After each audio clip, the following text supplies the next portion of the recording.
Hi, it's me, Tim Dodd, the Everyday Astronaut. Welcome. Hopefully, oh, I see a little thing on the screen. Hopefully we don't have any problems on this stream right when there's a thing on the screen. Let me fix that here in a second. But welcome to another live stream. Now, as you likely know, if you were here yesterday, we were trying to be able to stream. There's a Space Force mission happening right now, SpaceX launching Tranche satellites. Tranche is basically like a whole program called Tranche. This is the it's Transport Layer C. So it's another batch of these, almost like Starlink, but strictly for military. We'll talk about that in a second here. But I think I got it fixed while I was talking. How did I do? Double dipping here. But let's see here. I can actually basically we can go right on into pretty much everything that we're going to be talking about. How is everyone? You know, before we even get started, let's just get this out of the way. How is everyone doing? Are you guys happy, healthy, living, laughing, loving? Let's see that in the chat. So the people asking how long until launch. Don't forget, we have a little timer right up here, and hopefully that helps you know what exactly is going on. So for whatever reason, of course, OBS decided to do the thing that OBS does, which is it changed what the input is. There we go. Okay, so now I'm good. All right, so we're going to go over to our friends over at nextspaceflight.com, give you guys a little bit of a pre-launch preview, but based on what I use now these days, because they do such a good job, the pre-launch previews that I end up looking at, and there's a really good app by the same name, Next Spaceflight, is where I kind of know what's upcoming. So as you can see, we are T-minus 30 minutes, although it looks like my clock got off. I just reset the clock. What is going on? I'll work on that in a second. Why does it happen like right when I start? It's like, oh, I'm going to change everything for you. But it's at 6:03 Central Time here for us, which is 4:03 on the Pacific Coast. On the Pacific Coast? In the Pacific Time Zone.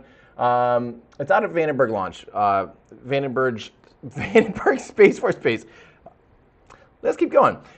Today's Falcon 9 is a B1093, so it's a relatively new booster in the grand scheme of things, and it's the 7th launch of that particular booster, so pretty fresh booster as well, you know, because don't forget they're flying Falcon 9 boosters as often as like 30 times now, right? So it's pretty spectacular that we're to that point already. Absolutely wild. And like I said, this is taking off from Vandenberg Space Force Base from Slick 4E, which is the only Falcon pad out there. And it's going into a sun-synchronous orbit. So it's flying due south, basically, which is pretty common for, you know, especially Earth observation, Earth observation satellites, for communication satellites. And these are the reason they fly south out of Vandenberg, don't forget, is because they will not overfly land. And they're going on a polar orbit. So they're going south so they can end up going over the South Pole, and then it ends up being North and South Pole, basically, more or less.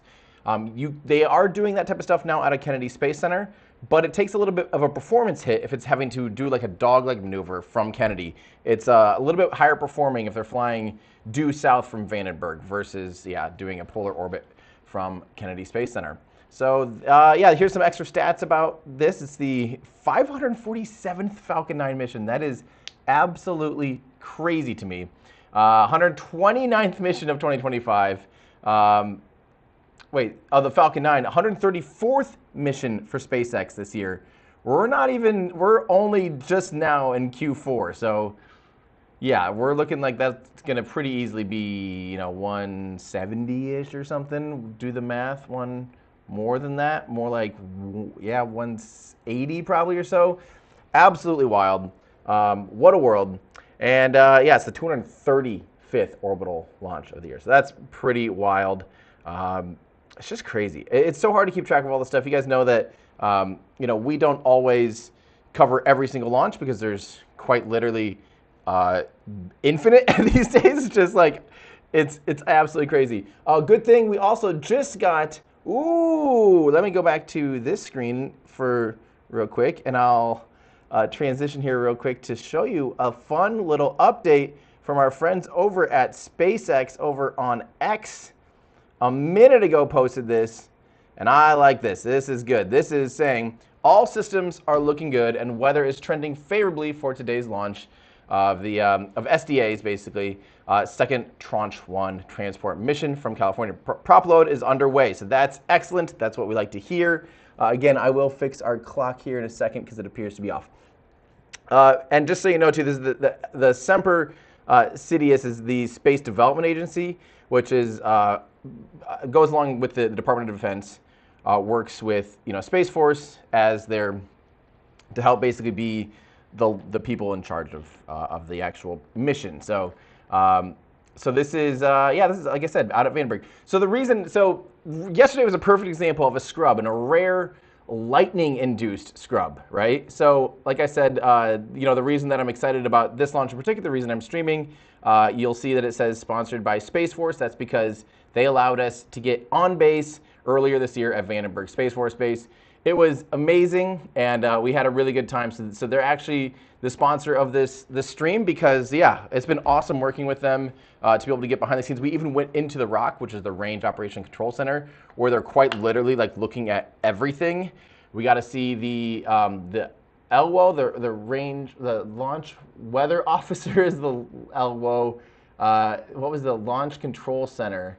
RCC, there we go. Range Control Center is where they actually have the people tracking, boats, planes, and trains, and all that kind of stuff too. So we got to go into all those rooms. We couldn't record in all those rooms because it is quite classified. But one of the fun things that we talk about in this video, I'll actually just show you a little clip here of this video that I'm excited to share. It's a kind of a deep dive on the range, about scrubs, about about what the range is doing, even about the flight termination system. So this is actually a little bit about the flight termination system. I actually could show you the lightning bit because that's quite relevant as of yesterday's scrub. But this has been approved to show this part. So this video hopefully will come out next week. But it's a little clip on flight termination system. So let's have a little watch and get your questions ready because we got a decent amount of time before even the SpaceX stream starts. So get your questions ready. We'll hang out and watch. Let me cut back to this so you don't miss it. Here we go. Now, perhaps the most important thing at this station. There's a set of buttons directly in front of the operator that says arm and another that says destruct. By the way, the reason you're seeing renders of this stuff, this is one of the rooms that was so classified that we couldn't even bring cameras into this room. So we have renders of kind of what we saw, and we explain like how it's So working. what actually happens when they hit the destruct button? Well, there's a few methods of flight termination. Contrary to popular belief, flight termination systems aren't necessarily just a big bomb that's supposed to grenade a rocket into a million pieces.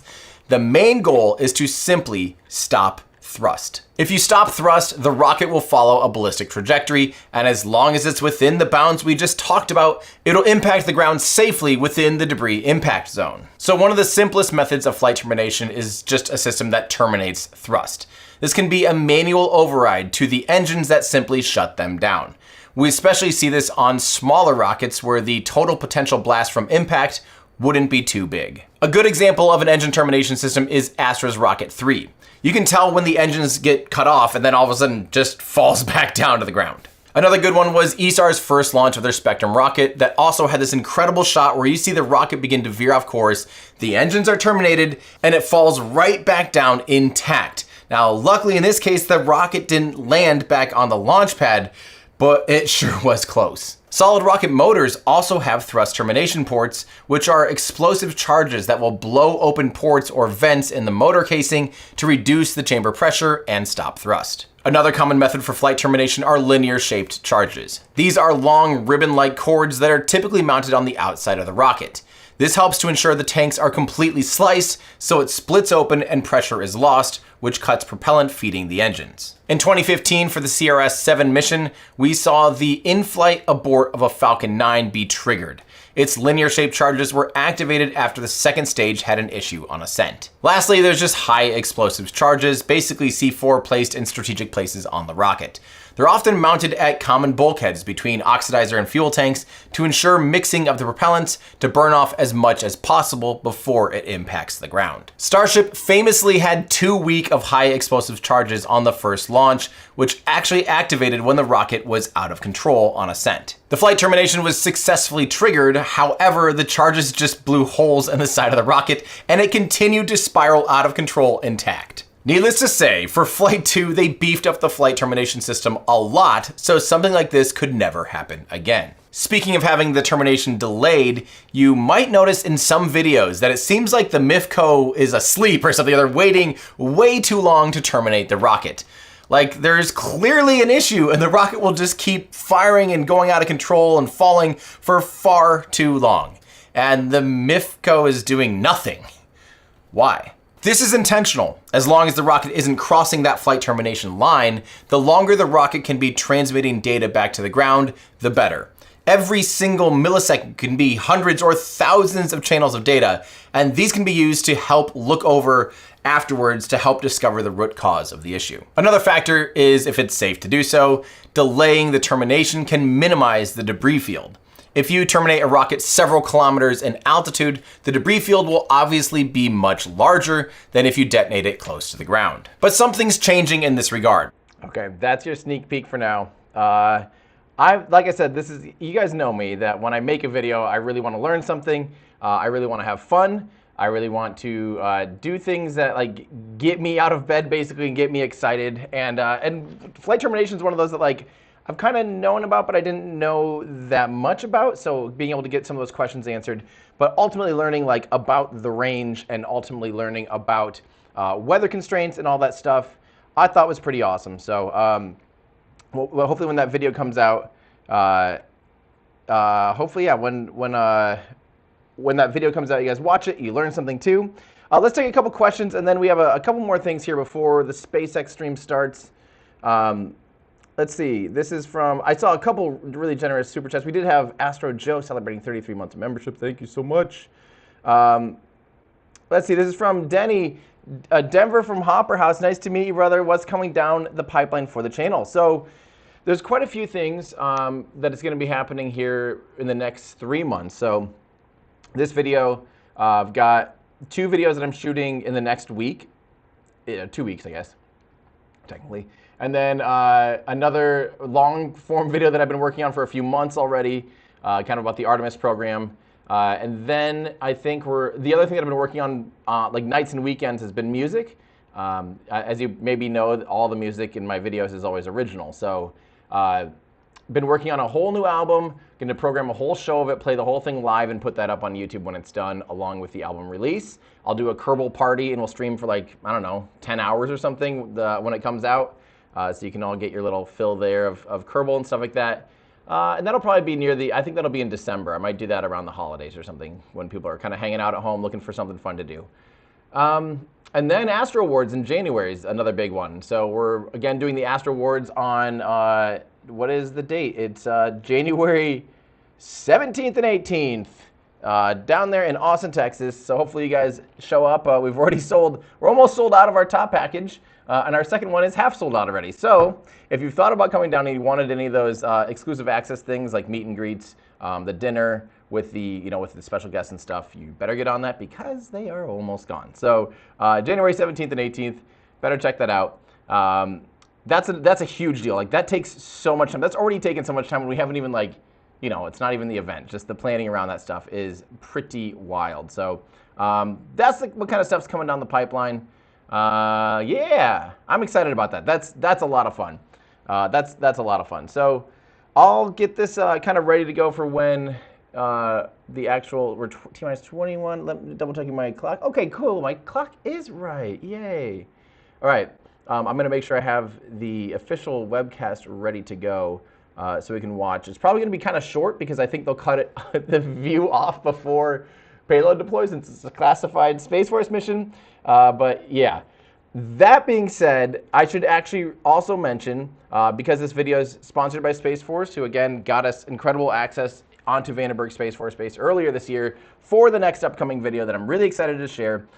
We were going to have a Space Force Guardian come on air and answer a few questions Unfortunately, that did not work out for today's stream. So that being said, I actually have a statement that I'm going to read from the United States Space Force. And again, maybe we can all say thank you to them for sponsoring this video series, or the video in this live stream. So everyone say thank you, Space Force, because it's incredible to be able to work with them and hear directly from the people that are literally the ones making sure these rockets are launching safe, keeping the public safe. So here's a statement from the United States Space Force.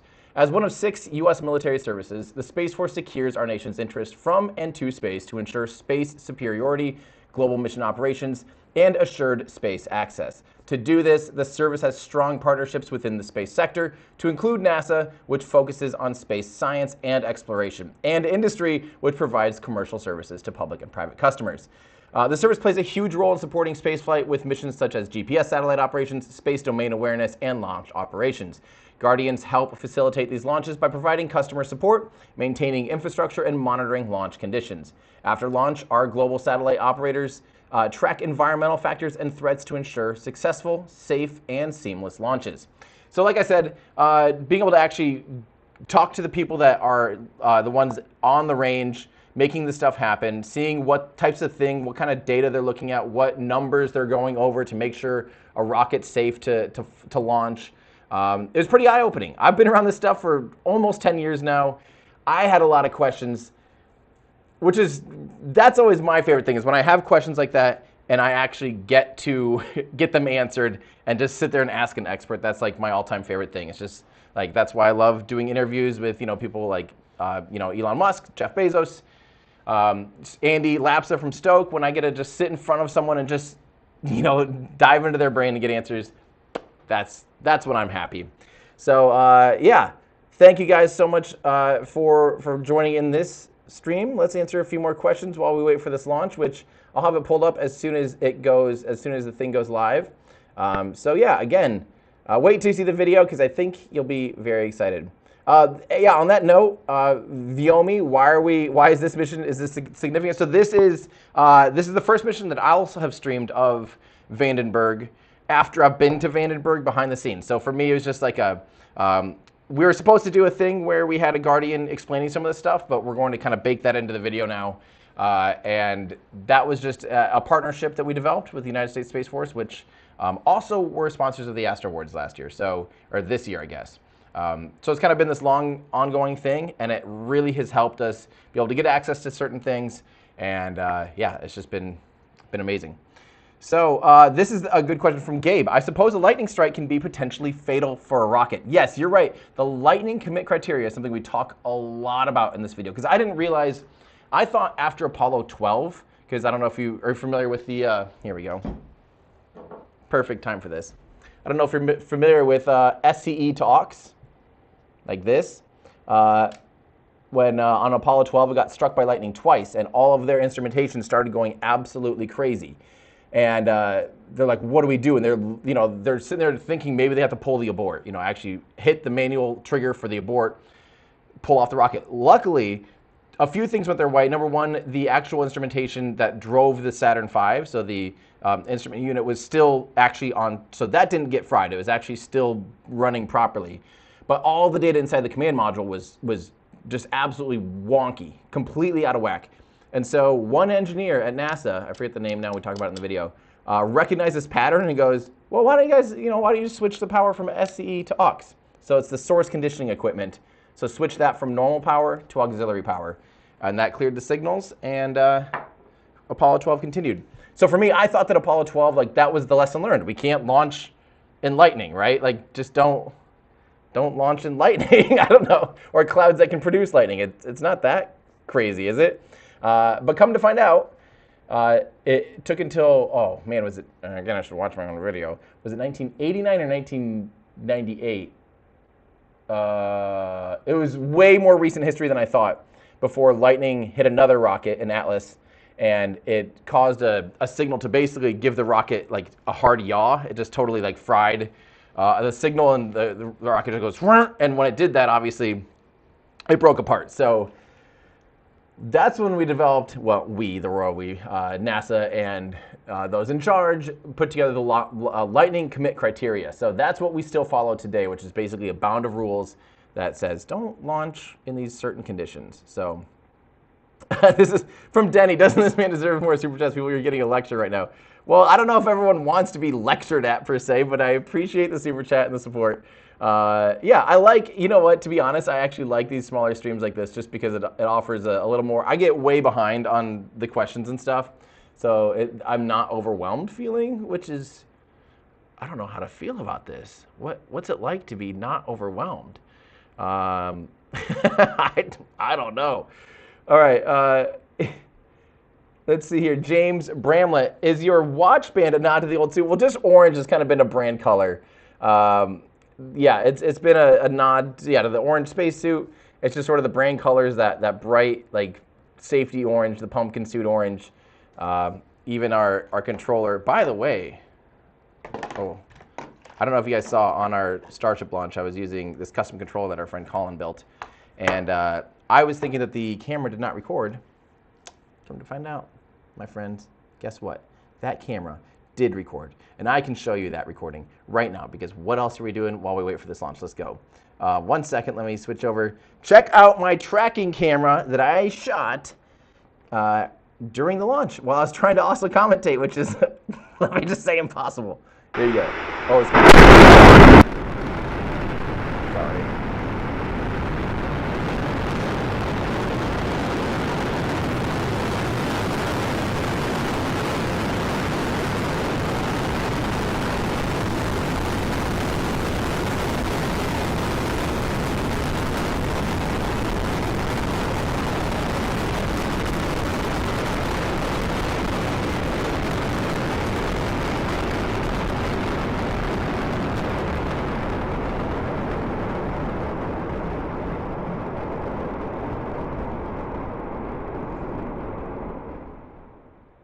Sorry for that jump scare. If you weren't awake, you are now. Yeah, I was pretty stoked because I didn't even think it recorded. We were having such bad connection issues and things dropping that I was like trying to hit the record button right at like T-minus a minute, and I was like, oh no. Yeah. No banner on the video though.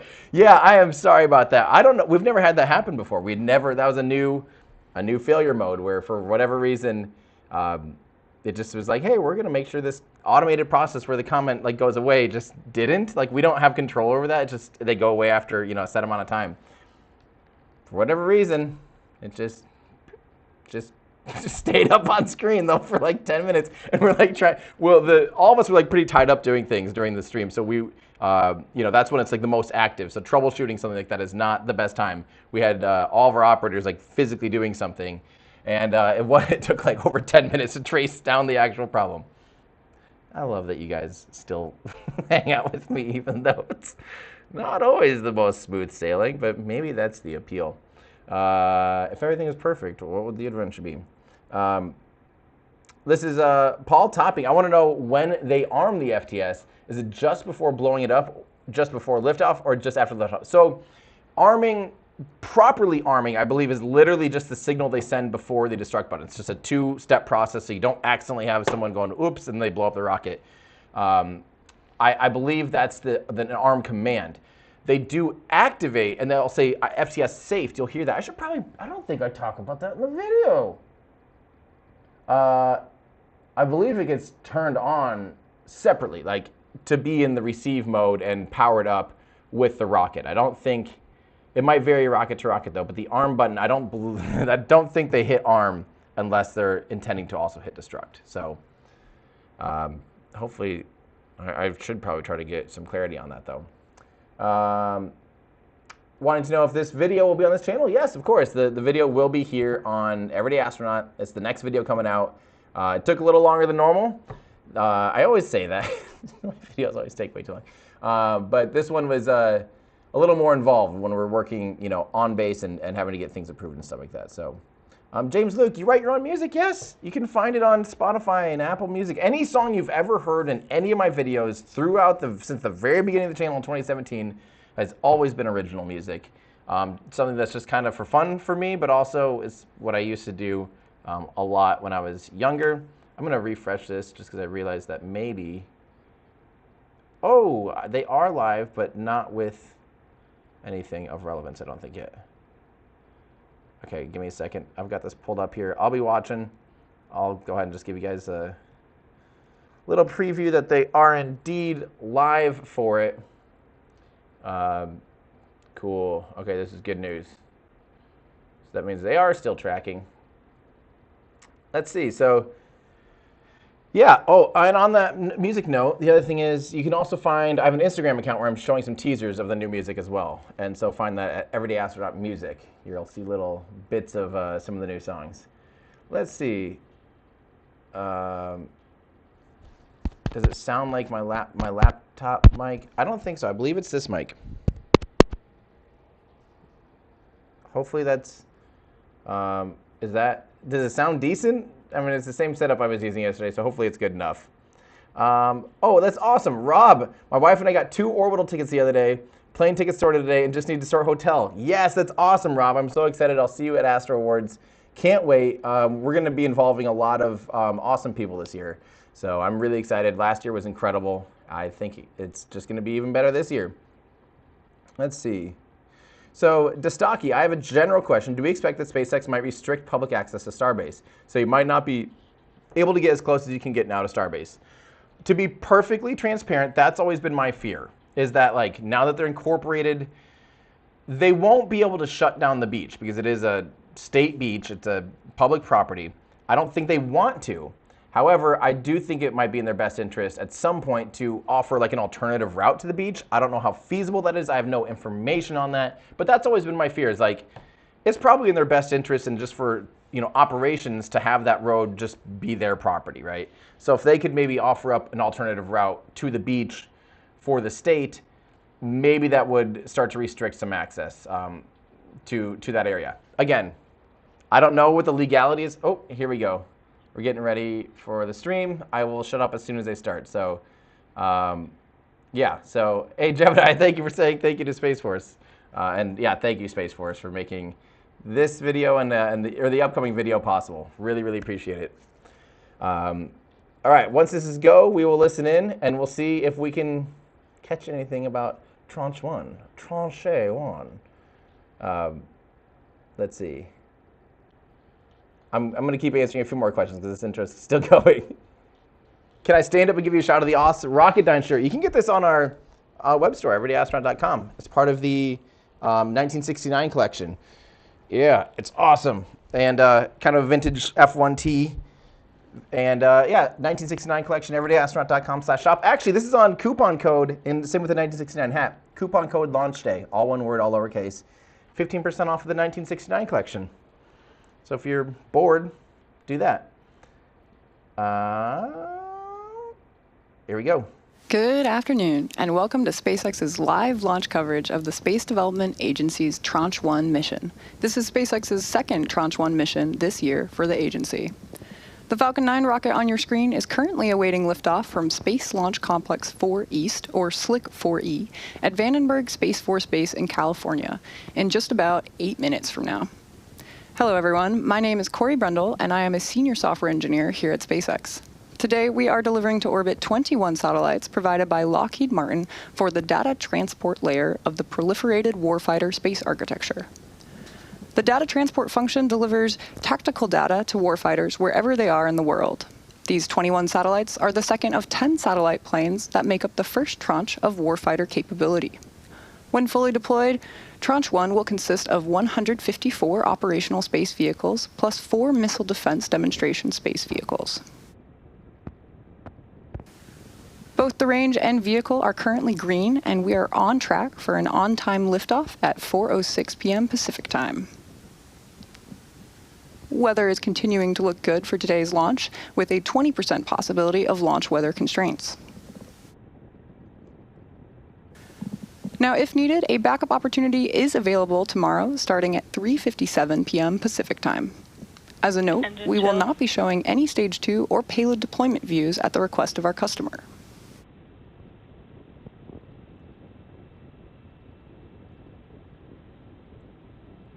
So yeah, this will be interesting to see if what kind of sneak peek we get at all. Besides, maybe a sense of the exact inclination, but yeah. Let's go ahead and meet the Falcon 9 rocket on the pad. Falcon 9 is a two-stage rocket built for reusability that is 229 feet tall. At launch, it produces more than 1.7 million pounds of thrust. Rockets like Falcon 9 don't use all that power just to go straight up. Early in flight, Falcon 9 performs a gravity turn, which is a smooth pitch maneuver that tilts the rocket sideways to build Stage 1, RP1 load is complete. Great call out there. The gravity turn is a smooth pitch maneuver that tilts the rocket sideways to build up horizontal velocity. You may hear this call out about 10 seconds into launch as vehicle pitching downrange. Once the first stage completes its portion of the mission, it shuts down and separates. A stage rocket like Falcon 9 sheds that booster so that stage 2 and the payload can keep climbing faster and more efficiently. After stage separation, today's booster will land on our drone ship, Of Course I Still Love You, which is currently stationed out in the Pacific Ocean. This particular booster will be returning to Earth for its 7th time, having previously supported 5 Starlink missions and the Tranche 1 mission earlier this year. The second stage takes over from there. It's powered by a single Merlin vacuum engine, also known as the MVAC. With its extended nozzle and optimized design, the MVAC drives maximum performance in the vacuum of space. Topping off the Falcon 9 rocket is the payload fairing. This is a 17-foot wide carbon composite shell that protects the payload during the uphill trip through the atmosphere. About 3 minutes into flight, both halves of the fairing will separate and parachute back to Earth. Our fairing halves have seen multiple flights, with one half flying Falcon 9 tanks are pressing for Schongback retract. Awesome call out there. Our fairing halves have already seen multiple flights, with one half flying for its 4th time today and the other for its 3rd. If recovery goes to plan, the fairings will be pulled from the ocean and prepped to fly again. This reusability is exactly what makes the Falcon 9 such a remarkable vehicle. Now, next up in the countdown, the transporter erector, or TE, will begin to retract. There we go. That is the TE retracting back from Falcon 9.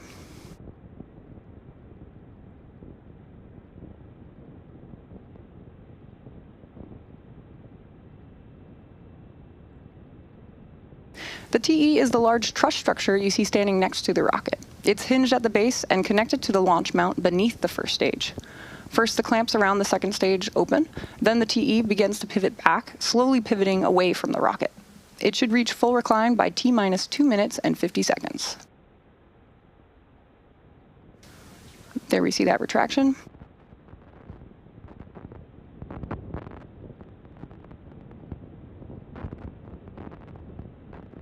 The TE is what provides fuel, power, telemetry, and command connections between ground systems and the rocket. The clamps at the top of the structure help stabilize the second stage during fueling, such as preventing movement in high winds. Once those clamps open, as they have now, the rocket is fully free at the top. So right now, both stages are nearly fully loaded with about 1 million pounds of propellant. That includes RP1, which is a highly refined kerosene, and liquid oxygen chilled to over 300 degrees below zero. Propellant is intentionally loaded late in the countdown because colder propellants are denser, and denser propellants mean more performance out of the same tank. Before any of that propellant flows, though, the plumbing and engines are also chilled down. That prevents thermal shock and boil off when the ultra-cold liquid starts Stage moving. 1 LOX load is complete. Great confirmation that the LOX load is now complete. Next up, we're waiting for the second stage load to finish.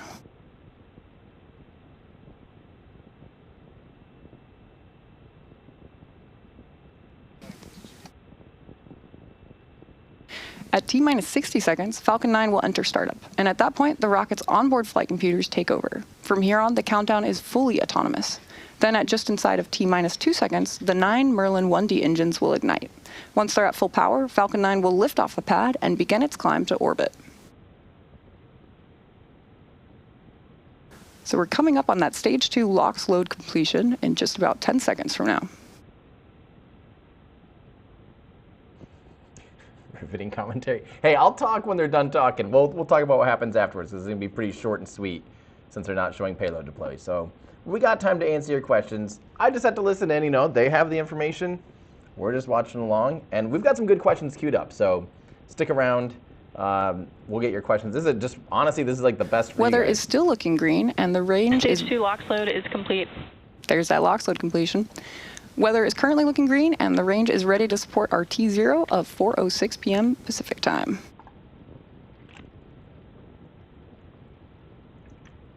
Ground gas closeouts. There's that call out that gas closeout has started. That refers to venting and closing out of our gaseous systems, such as topping off tanks and sealing vents to maintain pressure. We're standing by now for confirmation that Falcon 9 is in startup, which we should hear around the T-1 minute mark. By the way, I should say, great shot. Pointy end is up, flaming end is down. This is a beautiful shot. Look at that, actually. Let's go. Let's go to orbit today, my friends. Let's get confirmation of good startup. Falcon 9 is in startup. There we go. So there we go. At this point, the autonomous flight computers have taken over the launch countdown, and stages 1 and 2 are pressurizing for launch. This is the mission director. Go for launch. And there we heard the mission director give the final go for launch. So let's sit back and listen in for the final countdown.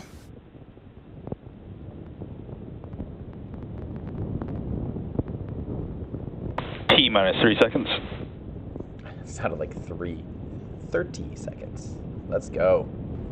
All right, guys, let's tune in. Thanks for watching. Let's hope for some beautiful views. It looks like a crystal clear sky out there in Vandenberg, which is rare. T-minus 15 seconds. Stick around afterwards. We'll answer questions and hang out. T-minus 10, 9, 8, 7, 6, 5, 4, 3, 2, 1. Ignition. And liftoff of Falcon 9. Go SpaceX, go SDA.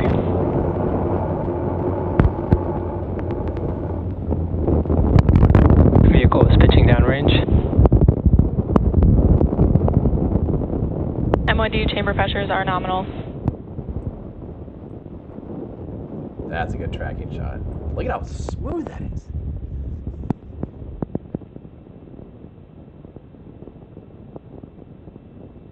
At T plus 30 seconds and counting, Falcon 9 has successfully lifted off from Slick 4E at Vandenberg Space Force Base in California.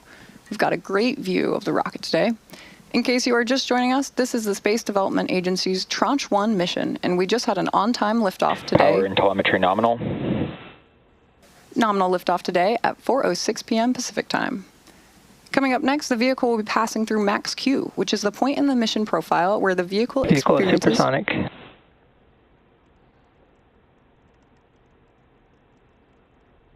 Man, it is clear Max sky. Q is the point in the mission profile where the vehicle experiences the greatest amount of aerodynamic pressure. Max Q. Falcon 9 has now passed through that period of Max Q. So coming up next, we'll have several events happening in quick succession, starting with MECO, then stage separation, then SES-1. Main engine cutoff, or MECO, is where all 9 Merlin 1D engines shut down to slow the vehicle down in preparation for stage separation, which is where the first stage separates from the second stage. Following this, the MVAC engine on the second stage will light, which is called out as second engine start, or SES-1. This engine burn will last for several minutes and propel the second stage and the payload to orbit. In addition to these major events, the fairing halves will separate about 30 seconds after SES-1. And as a reminder, we will not have any views of Falcon 9's second stage or the payload today at the request of our customer. So it'll be nice and short. These are crazy crystal tracking views, like crystal clear sky today. Vandenberg does not always. So we should be coming up on MECO in 15 seconds here.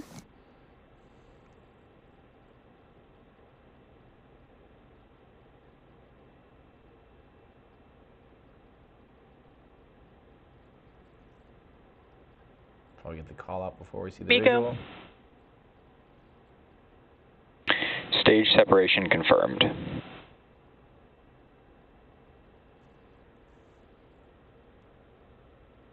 MVAC startup. Good MVAC ignition. And there's that series of back-to-back callouts there, which again were MECO, stage separation, and SES-1. Coming up shortly, we should hear a callout for fairing separation, but as a reminder, we will not be showing it on screen today. Both payload fairing halves supporting today's mission are also flight proven, with one half flying for its 4th time today and the other for its 3rd. As a reminder, today we are delivering to orbit 21 satellites provided by Lockheed Martin. Yeah, someone in the chat, Frank, saying that Fairing separation confirmed. Yeah, that's good. There's that confirmation of the fairing separation.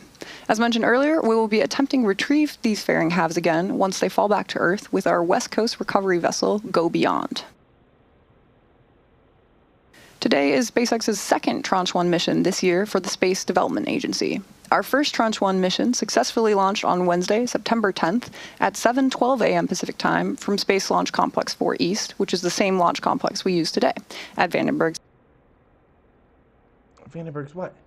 The Space Development Agency's mesh network of optically connected satellites is primarily focused on tactical data delivery to warfighters, tracking and targeting for advanced missile threats, and beyond line-of-sight targeting for time-sensitive or mobile targets.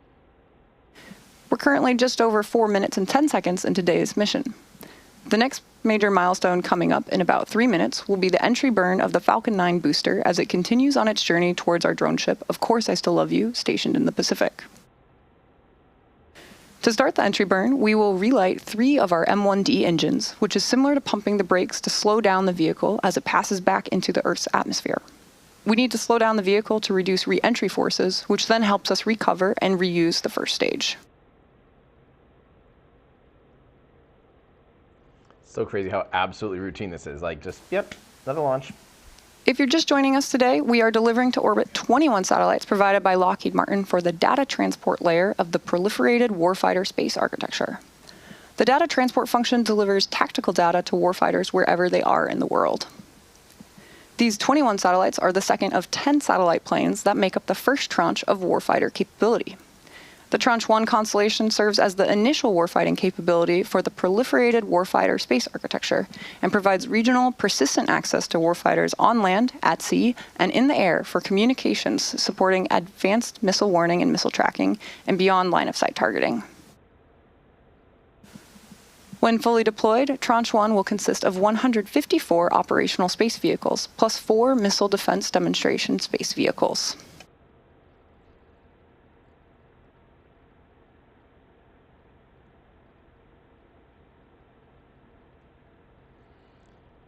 This view doesn't offer a lot right now. It's just looking up the inner stage, so you're looking up. Coming up this next, part. we'll have the pre-entry burn, followed by the landing burn. At this point, we're about 30 seconds away from the beginning of the entry burn, and you should be able to see the graphics on the bottom of your screen light up as the engines do.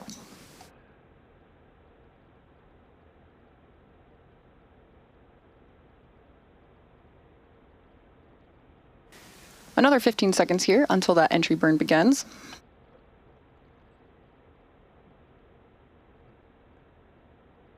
I love watching the velocity decrease when they do the entry burn. Stage 1 FTS has safed. So they turned off the flight termination system. Nice At this call out point- there. Stage 1 entry burn startup. And there's the call out for the entry burn starting up on the Falcon 9 first stage. This burn is set to last about 25 seconds and again is slowing down the vehicle in preparation for its final burn and landing. 4.5 Gs of deceleration. That's amazing. From just 3 engines. Because it's empty, basically. It's very low on fuel. It doesn't weigh much. Those 3 engines provide a lot of thrust. Stage 1 entry burn shutdown. There's that call out for entry burn shutdown, which marks the completion of the Falcon 9 first stage entry burn. Coming up next will be the first stage landing burn, which will start a little over a minute from now. The Merlins on the Falcon first stage are optimized for sea level, and these achieve 190,000 pounds of thrust each during ascent and descent. At liftoff, Falcon's first stage has thrust greater than 5 747 airplanes at full power. The single MVAC engine on the second stage has a much wider nozzle and is optimized to operate in space, producing over 220,000 pounds of thrust in vacuum. Boy, they are gliding that thing a lot. They've got it at a very steep angle. You can still see the horizon, so it's really scrubbing off. That's about as far pitched over as you ever see Stage 1 it. transonic. Stage 2 terminal guidance. Look at that. Coming up next, we'll have the start of the landing burn of the first stage. The landing burn is the final burn of the Falcon 9 booster, and it's used to reduce the remaining speed of the vehicle for a gentle and precise landing on our drone ship, Of Course I Still Love You. Stage 2 FTS has safed. Yeah, exactly. The atmospheric, at this angle, you can see how much We should more be hearing that call out for the first stage landing burn in a few moments from now. that atmosphere is decelerating the rocket for free, basically. Stage 1 landing burn. And there's that call out. This is the final burn that this booster will see before landing. Love when you can't even see it. Just punches through clouds. There it is. Landing light deploy. There we go. I'm back shut down. Stage 1 landing confirmed. Some awesome views there of the grid fins on our way down. And that marks another successful landing of our Falcon 9 rocket. This is the 7th launch. Nominal orbit insertion. This is the 7th launch and landing for this first stage. Now, as a reminder, we will not be showing any Stage 2 or deployment views at the request of our customer. So with the successful landing of our Falcon 9 booster, we'll be bringing our webcast to a close. We'd like to thank the Space Development Agency for entrusting us with today's mission, and we'd also like to thank the Range and FAA for their support. If you're interested in more launch coverage, be sure to check out spacex.com/launches and follow @SpaceX on X for the most up-to-date information. When you're on our website, check out the departures board featuring our upcoming launches and all the relevant details you'll need to join us next time. Thanks for tuning in, and we'll see you again soon. Dang, short and sweet. Short and sweet. I mean, that's about as, like, okay, pack it up. We're going home. Wow. Isn't that crazy? Someone said in the chat, where was it? It said, it's just like, I can't find it now. But, like, basically it's so just boring. Like, just routinely boring. I mean, that's what happens when this rocket launches about every 2 or 3 days. It really is becoming a train of the sky or a plane. So someone asked too, why did I stream this particular launch? It's because I have a video coming out in just hopefully about the next week or so, hopefully by the end of next week, that I shot with the United States Space Force, where we actually go inside Vandenberg Space Force Base.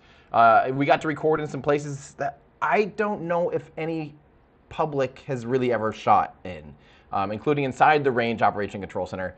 Super cool. Like, you know, for me to be somewhere like that where I'm learning about the range, learning about weather, the range, you know, clearances, the exclusion zones and all that stuff was awesome for me. I mean, this is the stuff that you dream about, you know, like being able to actually hear firsthand about all these things was really cool. So so this is part of that as well, because we showed a little teaser of that. If you are watching now, rewind, you will see a teaser of that video. And because of the, you know, the working with Space Force, they are the sponsor of this, that video and this, and also they were the sponsor of the Astro Award. So we've been working together on this stuff for over a year now at this point. So it's a huge honor and a huge thank you to U.S. Space Force for working with us to do what I think is really cool things and be able to bring you guys even more like behind the scenes information and just clear up things for me that I didn't understand. To me, that's what always makes like any of these interviews and tours and stuff worthwhile, is when I have like these burning questions of, so I don't get it. How did this work? And actually, I think I'm releasing like a longer cut thing for supporters, where it's just basically a ton of raw interview, and you're gonna get really annoyed hearing me ask way too many questions. It's like 4 or 5 hours of footage or so. I don't even know. It's hours of footage, and you'll hear me just like diving deep into the woods, and then I use that to actually make like the produced video. That's, you know, that's kind of was my subject matter experts. So I do that actually a lot, but just not in person. I will call friends and people that are experts in the field for, you know, when I'm working on engine videos or whatever. You'd be surprised how much of that is me on the phone with a really patient and understanding person for hours trying to just like soak information from them. Because that's just, that's how I learn the best, is when I'm just like, let the stream of consciousness, you know, just string out and ask a bunch of questions. So yeah, so thank you guys for watching. The cool thing is, I've got a little bit of extra time here. I'm still at Starbase. We'll be heading to do some Formula One stuff this weekend. I don't know if you guys are Formula One fans. But it's not this Formula One. F1, I like 2 different F1s. You have Tim Dodd, the F1 squared fan. Yeah, that only works because there's one. If there's 2 of them, it'd be, yeah. Anyway, that which I'm really excited about in Austin. So making good time by just still being here and streaming with you guys. So let's answer a few more of your questions.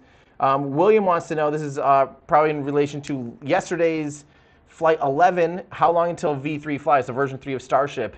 Right now it looks like the pad's getting darn close to being activated, but it'll be I think it'll be a little while before the vehicle's on the pad that will be launching from there. So they mentioned on stream yesterday, which was a little bit shocking to me, that I thought they had already produced the engines, the Raptor 3s, for the first vehicle. They were saying that those are in production and will still have to go through qualification at McGregor.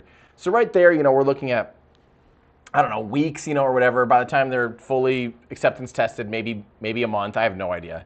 You do see how often they're firing stuff in McGregor. It's quite frequent. But to go through all, 39 engines in total might take a minute, but then also get them, integrated onto the vehicle, do a good amount of testing. This will have, this is a whole new pad, whole new rocket, a lot of new and different systems. So there might be some teething. I'm guessing February, March-ish. And my biggest hope is that it does not interfere with Artemis. Please, please, please, please do not interfere with Artemis 2. Please. This is from Jeff in Bourne. Do I plan on doing anything at Wallops? A tour of Neutron facilities would be awesome if possible. Yes, I am pursuing that.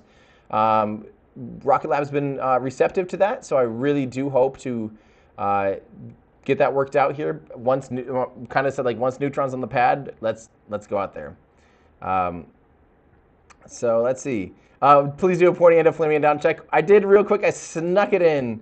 This is a question that I saw that I thought was interesting. I wonder if not wanting to show anything of the upper stage, if why they launch during the day and not night. Because from the outside during the day, and the rocket looks like every other rocket. It's just a fairing. There's nothing secret or, there's no proprietary information on the outside of the vehicle. So the outside launch is not giving anything away. The fact that it's launching is not giving anything away. Giving anything away. The trajectory itself is not giving anything away, like day or night. So there's no real difference there, but obviously the only difference is just, launching during the, or by not showing the fairing, payload separation and showing the internal cameras. It just means that, they protect the secrecy, basically, of the 21 satellites that were on board.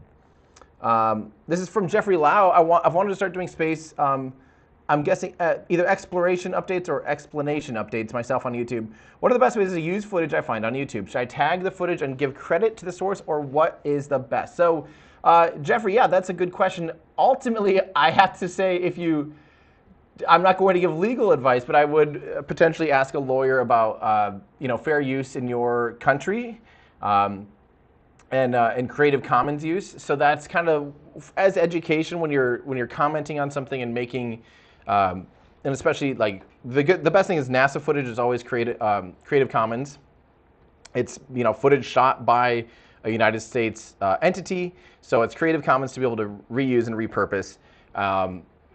I always err on the side of putting the source up on the screen when it's not our own footage or licensed footage that we separately licensed. I do put the source up just to let you, and I just think that's nice too as a viewer to know exactly what you're looking at, because sometimes you might not catch what what I'm saying, and you might be like, what? Which one is that? Oh, okay, I'll try to look that up. I don't always do the exact mission, but at least it'll give you a clue. So, I always err on the side of putting the source on screen, and let's see. How long will it take for these satellites' orbit to degrade? That would depend on the exact specific. Well, it depends on a few things. Like Starlink satellites, for instance, they're in a very low orbit, but they do have their own xenon thrusters, so they're actually continually able to boost their orbit. That way, they kind of maintain a little bit longer shelf life, so to speak, or a little bit longer life. And with these satellites, we don't know the exact altitude. They didn't say it. Maybe they did on their website. I don't think they actually say the exact altitude, but since it's in without any reboosting, we don't know if these satellites have their own propulsion. We don't really know anything about the satellites. So if nothing, they would only last a few months. So either they're in a higher orbit, like higher than 300, 400, 500 kilometers. Once you get above 500 kilometers, 600, 700, then the atmosphere is just so unbelievably sparse that it just takes. The ISS needs to be reboosted by a few meters per second a couple meters per second every few months. And it's that doesn't sound like much, and it's not much, and that shows how little atmosphere there is. Obviously, the atmosphere doesn't just stop. It's not like you get to the Kármán line and the atmosphere stops. As you know, even if you go up a mountain, you feel the thinning of the atmosphere. Well, that just continues and continues and continues, and it's just a gradient. And just because, again, you get above the Kármán line doesn't mean that there's zero atmosphere. There's just like almost zero atmosphere. And when you're going, 17,500 miles an hour, 28,000 kilometers an hour, you're going so fast that even the tiny occasional molecule eventually adds up to some significant amount of drag that slowly, very, very steadily and lightly slows the vehicle down. And that's why, and then it's a feedback loop. So as it gets lower, guess what? Now there's a little bit more drag. We're getting lower now. We're going slower, getting lower, more drag, slower, lower, more drag, slower, lower, until the vehicle ends up succumbing to too much drag. The orbit ends up going to the point where it's now completely in the atmosphere, and it will burn up. That's true of any satellite. Again, the higher in altitude it is, the longer it lasts. Like even out in high low Earth orbits, like up to 2,000 kilometers. I don't know the exact timeline. Just to be the Jonathan McDowell question, because he tracks all this stuff. But once you're up at a certain altitude, you're pretty much, at least in human lifetime, never going to reorbit or deorbit. So let's see. This is from Zarvex. I have 3 shirts from your store and the Falcon 9 on my desk. I love it. Thank you so much. Yep, I have Falcon 9s all around my life because that was our first model. We do have, I don't know, I didn't check if we sold out. I think we're down to last I looked, it was 5. But we do have also our Atlas and Mercury rockets that, these are also, it's crazy. These are the same scale as the Falcon 9. Look at that. You can't even the landing legs versus, look at that. It's just so hard to appreciate how big, surprisingly, the Falcon 9 is, but also how tiny the first, Mercury Atlas and Mercury Redstone were. So, yeah, I don't know when we're getting those restocked, but the fact is they're awesome. And I'm really excited to finally have more rockets in our collection to hopefully someday be able to have a whole entire rocket garden at 1/100 scale, which is the right scale. That is the right scale, period. From the Bainza, what is V3 bringing us? So we're back to Starship questions, which is great because we're just hanging out now. V3 is bringing us a lot of things. It's bringing us Raptor 3. It's bringing us more thrust, more payload capacity, and hopefully, big fingers crossed here, V3 should be the first ship that becomes operational. By operational, I don't mean finished. We know they're going to keep tweaking this thing. It's SpaceX. They're going to keep evolving it quite literally almost every single ship for a long time in every booster. But what it will bring us is hopefully the first operational vehicles that can deploy satellites into orbit. Hopefully it brings us the first ship catch. Hopefully it brings us the first ship reuse. Hopefully it brings us a rapid turnaround time of a booster. I would love to be able to see a booster fly within a week. That might not happen right away, but it might happen eventually. And then eventually down to a booster reflying every, within days would be really cool. And it will also bring us orbital refueling, hopefully. I'm curious how long it's going to take to really flesh all that stuff out and how long it'll take for all of that to actually be tried out until they stop iterating and before they just call it version 4. Which will be probably substantially stretched and all that stuff. So Grebo, so this is a good question. What's the actual difference between a launch complex, LC, and a SLC, Space Launch Complex? People seem to get very defensive when you get it wrong, but I can't tell what the actual difference is. So it's changing a little bit. It is now changing, but the old delineation was Space Launch Complex, SLC, means that it's on a Space Force base or previously an Air Force base. So Cape Canaveral Space Force Station and Vandenberg Space Force Base will have SLCs, SLCs. And LC would be Kennedy Space Center. So LC 39A is the historic LC 39A that we've heard about from the obviously the Saturn V, the Apollo program, space shuttle launch from LC 39A and B. Those are really well known. Those are on Kennedy Space Center, which is technically different from Cape Canaveral Space Force Station. So that's it. But the funny thing is they didn't always keep that delineation. But that's the general rule of thumb. That's the general rule of thumb. The new UI of SpaceX is just incredible. It's really clean and crispy. I love it. I love we get even more data than before. Absolutely.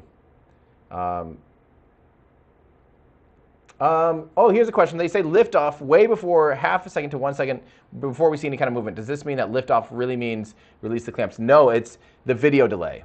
I believe it's just purely that the audio, that they're seeing it internally before it's encoded, because they have like a really, really low latency, link between the, so they're probably seeing fiber feeds. The person that's actually saying, liftoff is seeing a fiber feed, they're seeing the data. That's all in real time. Stuff that not even that we're seeing, but that SpaceX sees in the control center is probably about 2 seconds delayed from decode to encode. And then they encode it again to us, which is like another 10 to 20 seconds or whatever. So that's why there's always like that'd be my guess. At least that'd be, if I were to try to figure that out, that would be, because we have to do that over the top. So the other day when I was tracking, we were using Starlink and going over the top. So we're encoding into the cloud, decoding it, and it's almost 2 seconds of latency. So it's hard to track because you have a 2 second delay between input and the action. So, which is why we normally do stuff on more of a local network with air fiber and things like that. So I think that's the explanation. I could be wrong, but I believe that's the explanation. So what are the little white specks that you see flying around during these launches? That's just ice. So the entire liquid oxygen tank is always has ice on the outside because it condenses with the atmosphere. You get frost and ice, and that slowly breaks away as it's in space. Between the rocket, like as the rocket's thermally changing, it's literally like it's contracting and expanding based on how warm it is. So once it's done flying, it's pressurizing, and there's all these. It's a very dynamic situation where temperatures are fluctuating. You have the sun side getting warm, you have the cold side, radiating heat away. So it's just this, there's a lot of stuff moving, so ice will just kind of be breaking off. Plus you have venting. You have a lot of vents going on that are releasing ullage gas, and anything that's boiled off is vented out. Then the nitrogen cold gas thrusters are firing. You just have all this stuff happening, and so ice chunks are kind of breaking away, getting entrailed in some of that, there's exhaust in the different little puffs of exhaust and ullage gas and venting. And so that's why you see stuff just sort of flying around. But you'll notice that it's hard to have perspective on like what that's actually doing, because sometimes you might see something go like this, like where it moves in one direction and seems to move in the other. And that can just simply because, like I don't know if you've ever like been turning in a corner in a car and you see a sign from your perspective, the sign will go like this, and then all of a sudden it'll seem to go back, or it goes, wait, how's that? Wait, yeah. Just pay attention to like something on a bend like that. And so if the rocket's rotating, the parallax basically of the camera versus the thing that's flying away, it can be totally in a straight line, but because of the parallax and the Earth moving in the background, it can lead to all sorts of like wonky looking things. Don't know how else to explain it, sorry. This is from James Bramlett. Falcon 9 versus Starship, a vastly different viewing adventure. I would sure say so. I would 100% say that Starship's views, we are spoiled now by the fact that they have Starlink downlinking so much incredible video. It's a game changer. It's completely different. It's a whole different system. There's quite literally nothing carried over from the Falcon 9 and Starship. And the video system and the uplink is certainly one of those things. Marco says, am I the only one who is afraid of those umbilicals getting stuck right at liftoff? Wondering how this mechanism makes sure that doesn't happen. That is a really good question. Like, how do you make darn well? Well, maybe the reality is if they did get stuck, I'll bet it's like a gas hose situation, like when you're fueling up a car, there's a breakaway where if there'll be an intentionally weak point. So if the mechanism that's supposed to let go doesn't probably let go, I'm sure there's just a breakaway. But I wonder how you keep it from like leaking. Like if that was, if the valve is stuck open or something in that whole, I don't know. Yeah, that type of stuff is why I'm really glad that I'm not a rocket engineer, because I don't know how I'd even think about solving that kind of stuff. This one, Zyle Maniac says, how wide is the booster? So the Falcon 9 booster is 3.7 meters wide, or 12 feet wide. It's exactly 12 feet wide, so they can truck it on United States highways and interstates without needing, it still needs a convoy, but you don't have to do full road closures. So you can still transport it on the road, which is good because they're built in California, they're tested in McGregor, Texas, and then shipped either back to California for Vandenberg or shipped out to Kennedy Space Center and the Space Coast.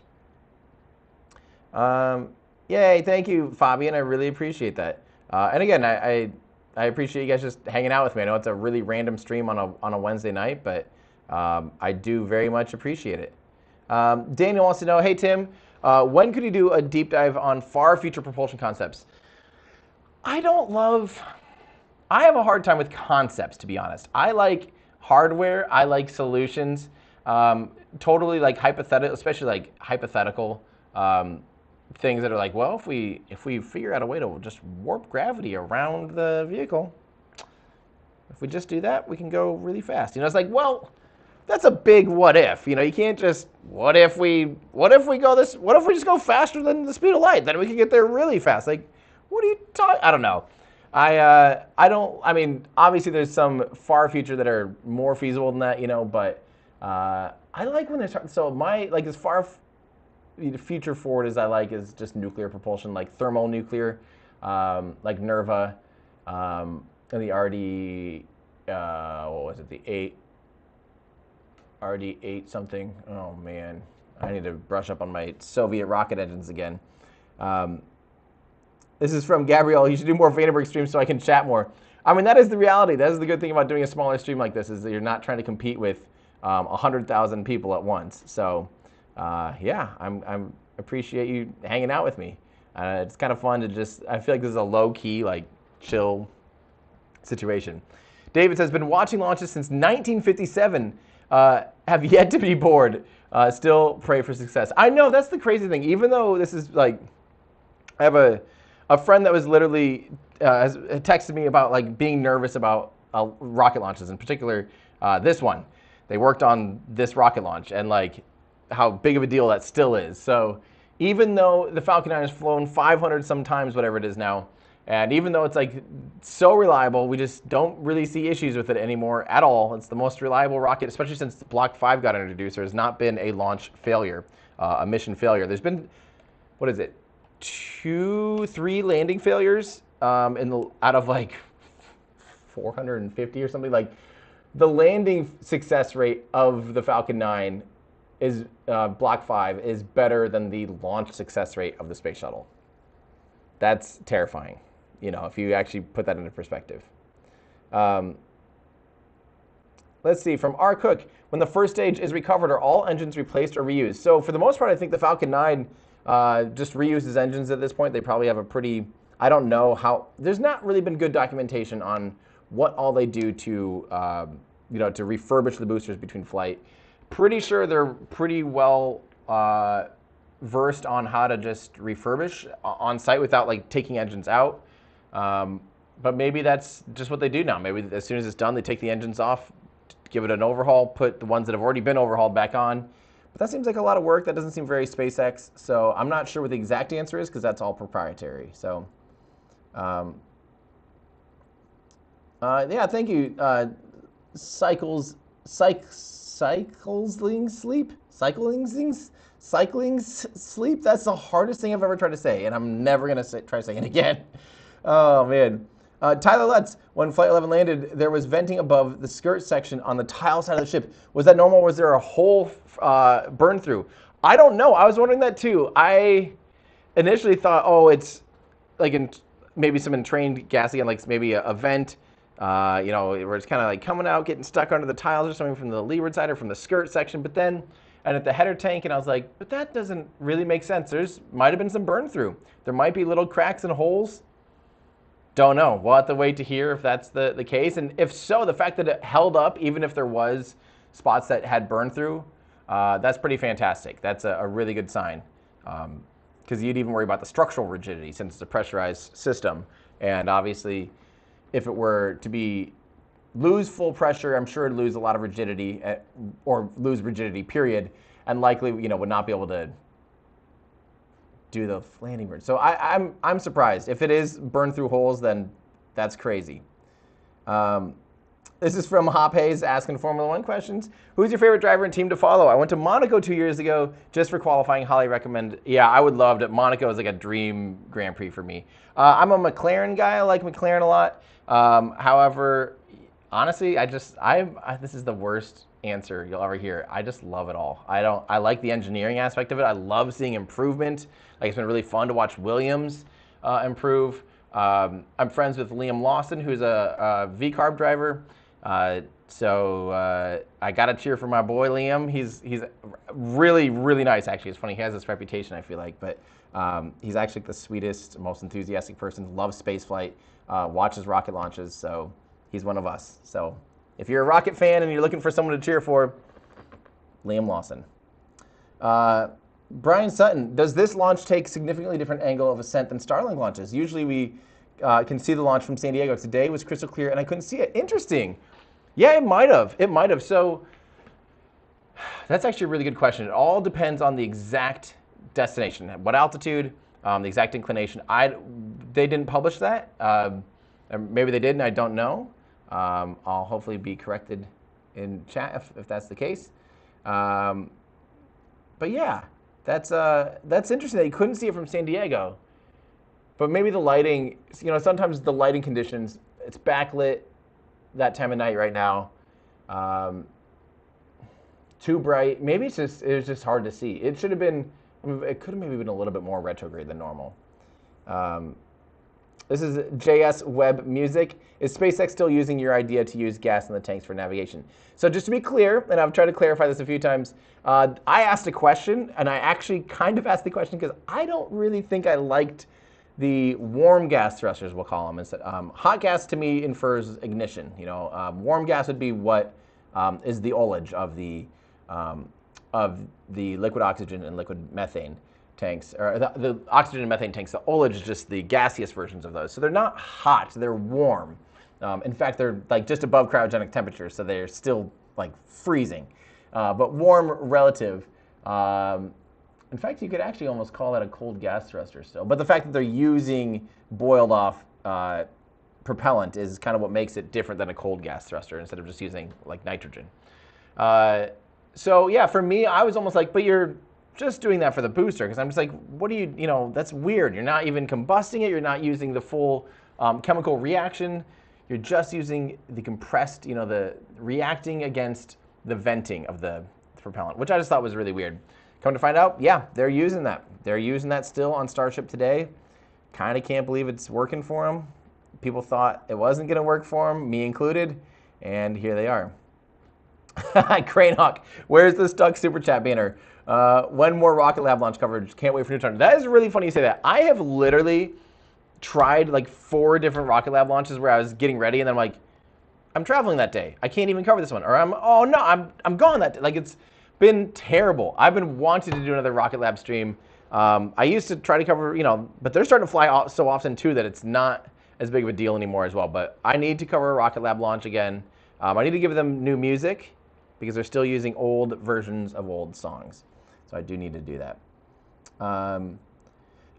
Automation or automaton, will V3 Raptor have a longer plume with an increase in thrust from Raptor 3? Or will version 3 of Starship? I don't know if it'd be noticeable. Maybe a little bit. I mean, increased thrust means, increased, in this case, you're increasing chamber pressure, and they're likely, potentially slightly, well, maybe not even expanding expansion ratio. But the point is to throw the molecules out, the gas out faster out of the combustion chamber, out the nozzle, as fast as possible. That gives you the most thrust. It's, equal and opposite reaction. The faster you're throwing something, the more the reaction, right? So, yeah, you'd think that the tail would be a little bit longer. I don't know if it'd be appreciably different, though. But maybe that'd be kind of fun to watch. Rantos9, what's my favorite rocket? Oh, don't make me answer this.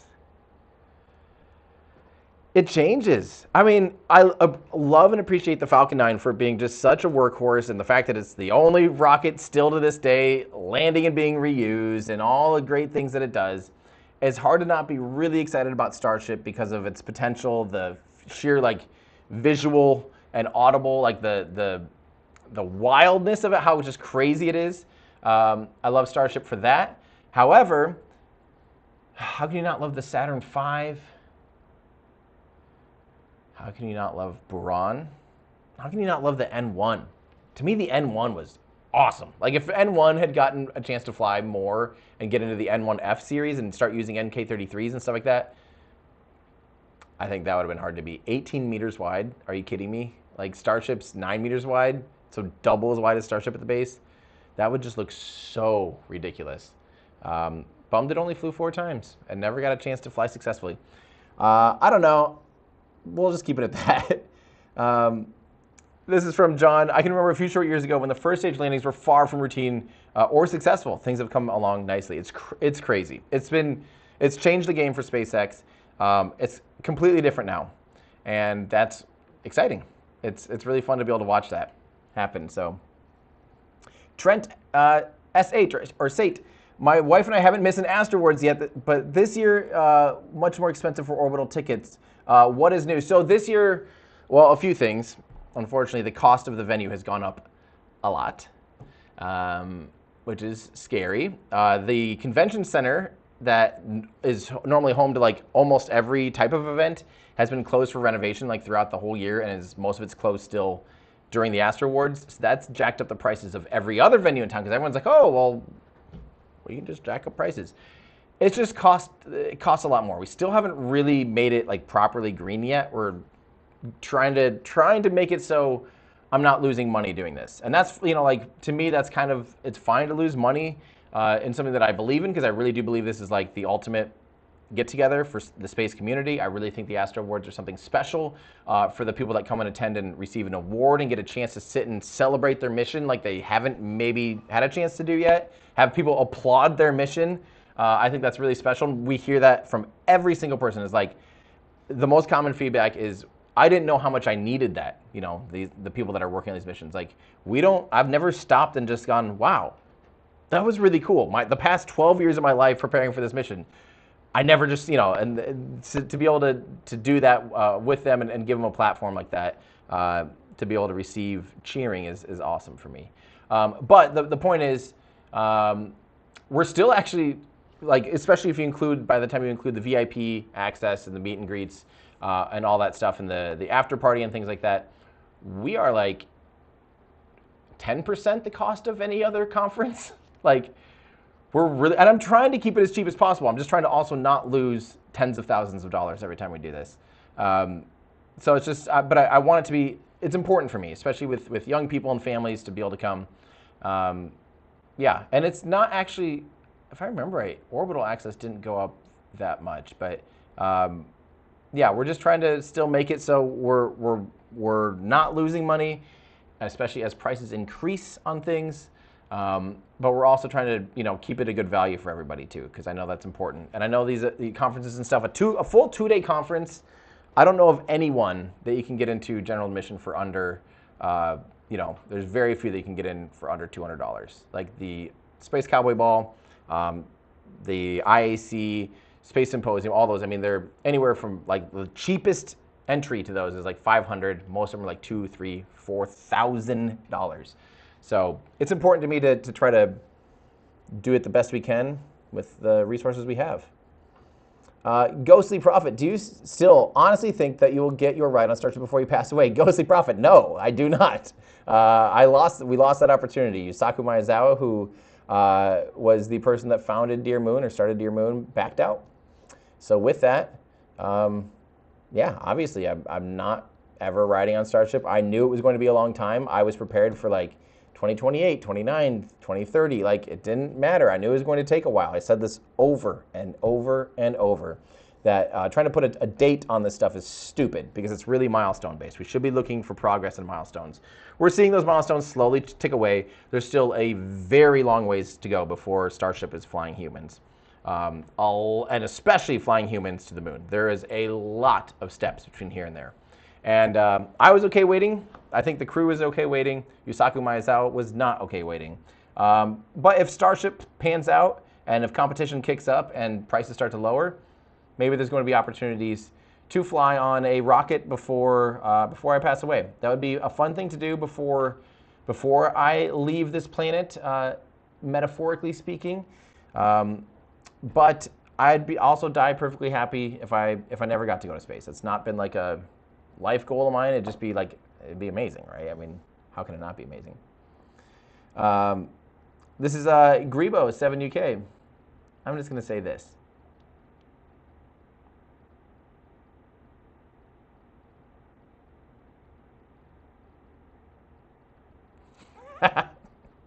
Gemini Kerman. Tim, is there a chance that one of your next few videos is a Kerbal one? I will be doing a Kerbal stream at some point, and actually maybe there's a chance that the next video I actually am shooting does include Kerbal, like is about and around Kerbal Space Program. So maybe yes.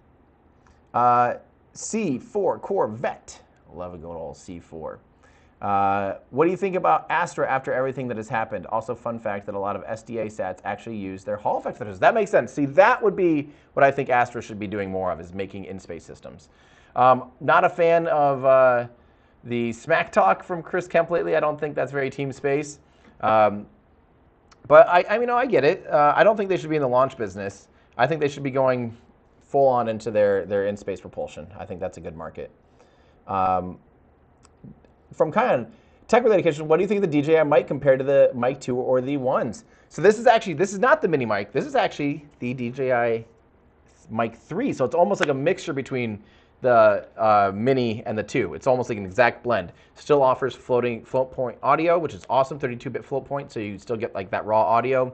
Still offers, and now you can connect 4 transmitters to a receiver, which is amazing just simply for syncing purposes. I love that. Please, that's the greatest thing. So I bought 2 of them so I can sync if I have 4 people on camera. Just boop, there we go. Still offer local recordings, which is something that the Mic Mini doesn't do. So Mic 3 is amazing. Big fan of that. I just, if a product checks all the boxes, then I'm in.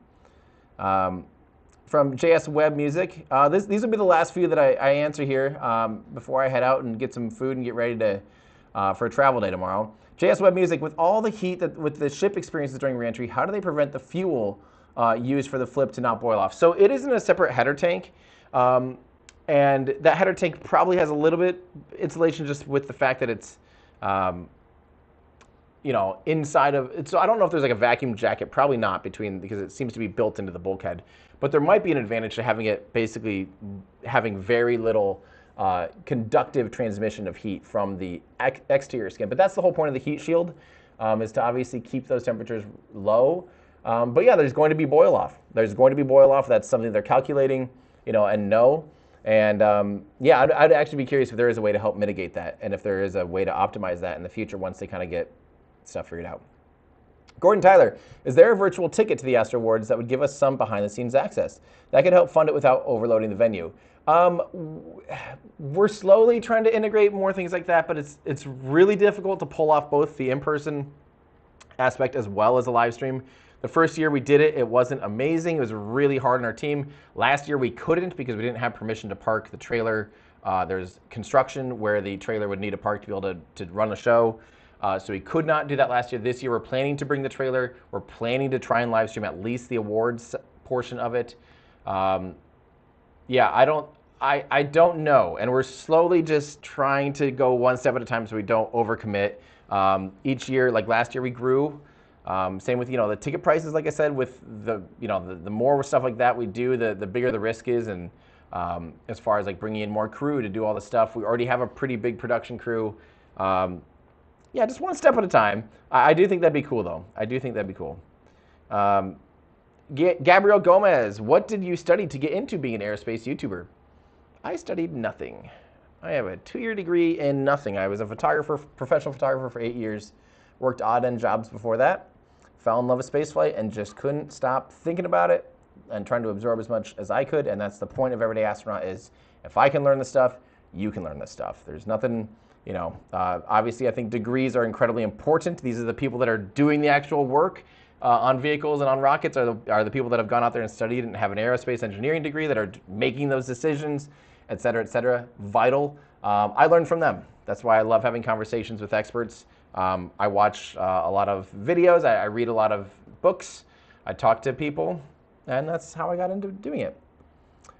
This is from Abul, why does Starship fly on its side? So it's not really flying. When it's falling, it's basically trying to balance braking. So like using the full broadside of it, it's trying to balance braking and peak temperature. So it's like kind of gliding. It uses a little bit of the bodies, this area of the body to provide lift, to kind of help get that blend right. The space shuttle had to stay extra lofted because it had an aluminum airframe, so its peak temperature had to be lower. Its total heat ended up being higher because it spent more time in a saturated heat load where they couldn't get the heating to be above what the heat shield could handle.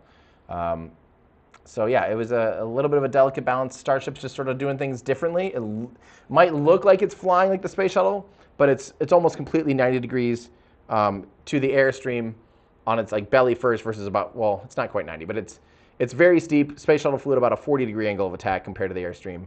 And then it actually physically flew and would glide, controlled glide to the runway and land horizontally. Starship at the end of it is just completely 90-degree perpendicular to the airstream, and then does that flip maneuver and lands on its tail. I have a whole video about that. Why does Starship belly flap? Give that a watch. Alonzo, talking about Kerbal, do you play RP1?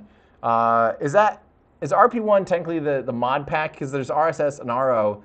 I don't know if I've ever done RP1. Maybe correct me if I'm wrong. I've done the whole like RSS stuff a decent amount, but I still just love a good old regular stock Kerbal space program. Well, I should probably like spice it up and try to make it look better. That's pretty much it, guys. Nice, fun little quick stream. I'm gonna head out of here so I can eat.